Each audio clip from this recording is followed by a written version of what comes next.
and welcome to this new tips and tricks video. Today we will talk about the selective offset feature. Turning features created on CAD model designed with unilateral tolerance need to be modified in order to achieve a median tolerance in manufacturing. With the selective offset, you will be able to select individual sub-elements of a turning feature that could be shifted radially or axially. So let's have a look at it. After selecting sub-elements in the Properties tab, observe that there are specific offset properties, axial and radial offset. Set axial radial offset to 0.1 and notice the new offset geometry shown in graphics. Go to File, Options, Attributes, Features. An attribute is now available for offset feature elements. This controls the display of this type of element in the graphics.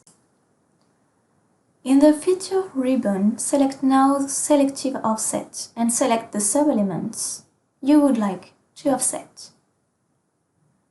In the Settings section, define a radial offset and an axial offset for those sub-elements. Those values can also be negative values. Click Apply. Select again those three sub-elements. In the Offset Calculator section, select ISO tolerance.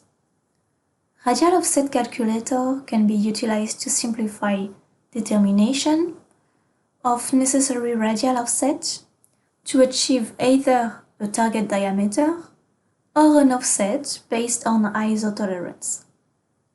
Select then the reference diameter and the ISO tolerance matching your PMI information if you have them.